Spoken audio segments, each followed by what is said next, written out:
اعوذ باللہ من الشیطان الرجیم بسم اللہ الرحمن الرحیم رب اشرح لی صدری ویسر لی امری واحلل عقدۃ من لسانی یفقہوا قولی۔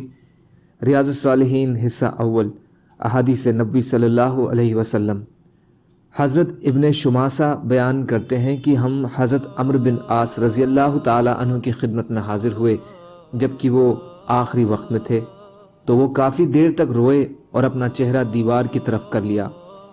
تو ان کا لڑکا کہنے لگا، ابا جان، کیا آپ کو رسول اللہ صلی اللہ علیہ وسلم نے فلاں فلاں خوشخبری نہیں دی تھی؟ کیا آپ کو رسول اللہ صلی اللہ علیہ وسلم نے فلاں خوشخبری نہیں دی تھی؟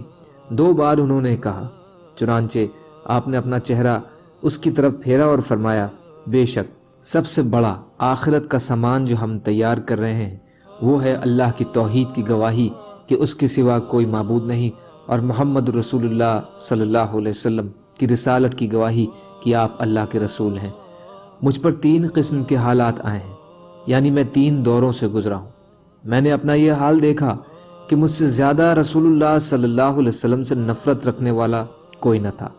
اس وقت سب سے زیادہ محبوب بات میرے لیے یہی تھی کہ اگر میں آپ صلی اللہ علیہ وسلم پر قابو پالوں تو آپ صلی اللہ علیہ وسلم کو نعوذ باللہ قتل کر دوں۔ اگر میری موت اسی حالت میں آ جاتی تو یقیناً میں جہنمیوں میں سے ہوتا۔ جب اللہ نے اسلام کی محبت میرے دل میں ڈال دی تو میں نبی اکرم صلی اللہ علیہ وسلم کی خدمت میں حاضر ہوا اور میں نے عرض کیا کہ آپ صلی اللہ علیہ وسلم اپنا دایاں ہاتھ پھیلائیے تاکہ میں آپ صلی اللہ علیہ وسلم کی بیعت کر لوں۔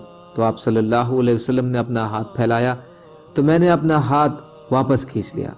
نبی اکرم صلی اللہ علیہ وسلم نے فرمایا، اے عمرو، کیا بات ہے؟ میں نے کہا، میں ایک شرط کرنا چاہتا ہوں۔ آپ صلی اللہ علیہ وسلم نے فرمایا، بتاؤ تمہاری کیا شرط ہے؟ میں نے کہا، یہ کہ میرے گناہ بخش دیے جائیں۔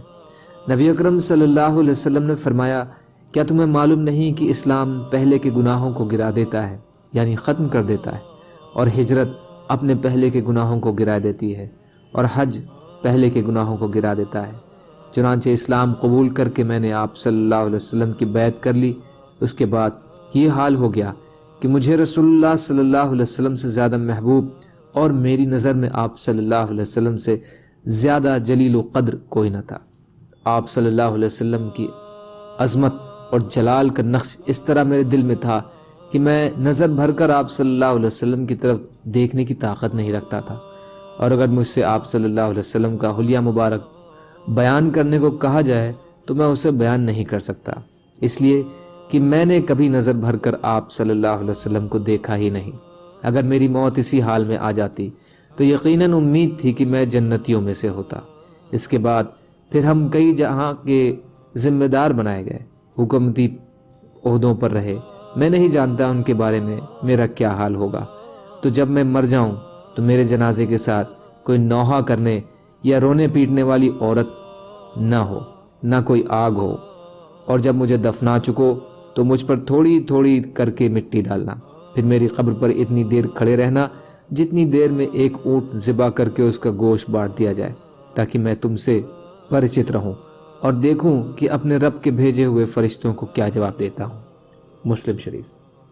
فائدہ: حضرت عمرو بن عاص رضی اللہ تعالیٰ عنہ نے اپنی زندگی کے 3 دور فرمائے ہیں، ایک اسلام سے پہلے، دوسرا اسلام کے بعد، اور تیسرا جب وہ حکومت کے ذمہ دارانہ پد یعنی گورنری وغیرہ پر رہے۔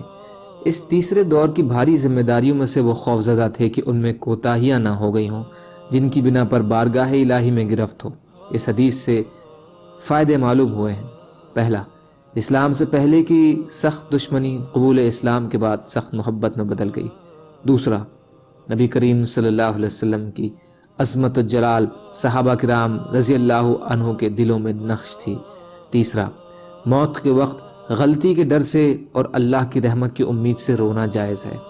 اللہ کی رحمت کی بشارت کے ذریعے سے مرنے کے وقت انسان کو سکون کا اہتمام کرنا چاہیے۔ پانچواں، اسلام پہلے کے سارے گناہوں کو مٹا دیتا ہے، بشرطے اس کے بعد صحیح معنوں میں اسلام و ایمان کے تقاضوں کو عمل میں لایا جائے۔ اسی طرح ہجرت، حج اور نماز وغیرہ سے انسان کے چھوٹے گناہ معاف ہو جاتے ہیں، لیکن بڑے گناہوں کی معافی کے لیے خاص توبہ ضروری ہے۔ چھٹا، میت پر بین اور نوحہ کرنا منع ہے۔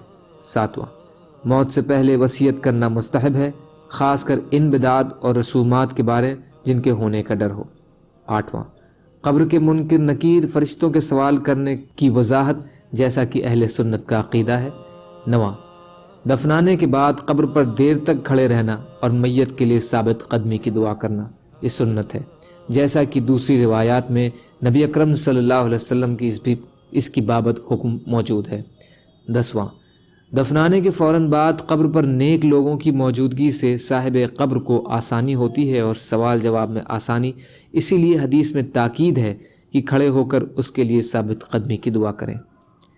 اللہ تعالیٰ کہنے سننے سے زیادہ عمل کی توفیق عطا فرمائے، اور مظلوم کشمیریوں، فلسطینیوں اور دیگر ممالکوں میں جہاں بھی مسلمان بھائی و بہن پریشان ہیں ان کی مدد فرمائے اور ہم کو اپنی استطاعت کے بقدر اپنا حق ادا کرنے والا بنائے، آمین۔ سبحان اللہ و بحمدہ، سبحانک اللہم و بحمدک، اشہد ان لا الہ الا انت، استغفرک و اتوب الیک۔ سبحان ربک رب العزۃ عما یصفون وسلام علی المرسلین والحمد للہ رب العالمین، برحمتک یا ارحم الراحمین، لا الہ الا اللہ محمد رسول اللہ۔